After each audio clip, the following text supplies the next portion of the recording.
But I'm going to read three poems, kind of like Dante, only not much shorter.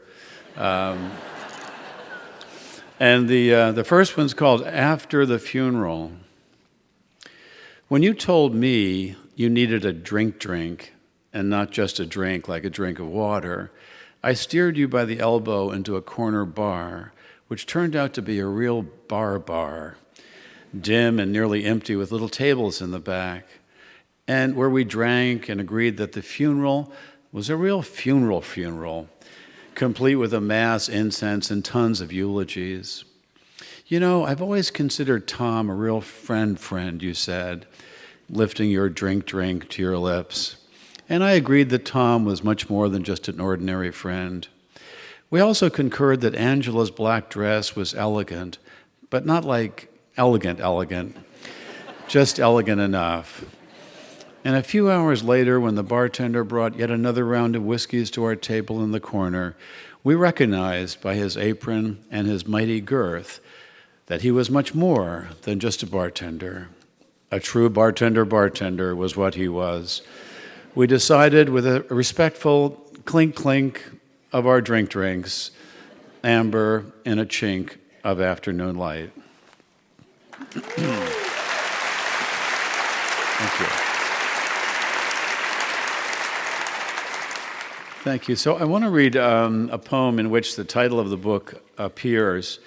And the title of the book, The Rain in Portugal, I thought it was funny because it's sort of an admission that I don't rhyme very well.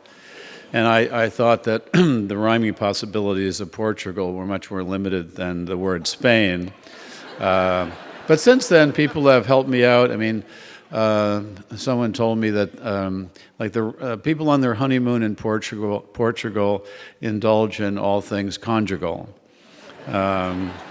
And another one was, it's okay to arrive late in Portugal, for the natives are rarely punctual. And there are a few others, but anyway. So this is the poem in which the title appears, and it's called On Rhyme. It's possible that a stitch in time might save as many as 12 or as few as 3. And I have no trouble remembering that September has 30 days. So do June, November, and April.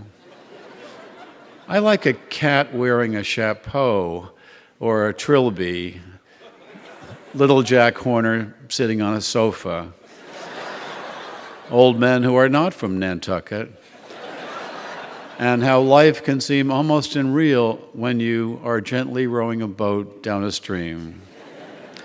That's why, instead of recalling today where it pours mostly in Spain, I'm going to picture the rain in Portugal, how it falls on the hillside vineyards, on the surface of the deep harbors where fishing boats are swaying, and in the narrow alleys of the cities where 3 boys in T-shirts are kicking a soccer ball in the rain, ignoring the window cries of their mothers.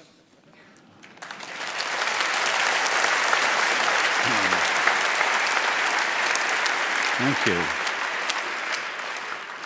And finally, I'd like to read this rather seasonal poem. It's close enough to that date, and it's called Thanksgiving.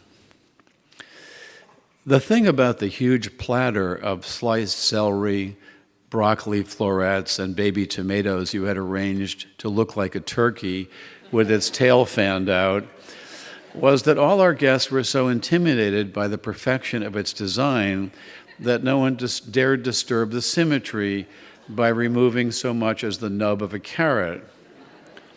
And the other thing about all that was that it took only a few minutes for the outline of the turkey to disappear once the guests were encouraged to dig in, so that no one would ever have guessed that this platter of scattered vegetables ever bore the slightest resemblance to a turkey or any other 2- or 4-legged animal.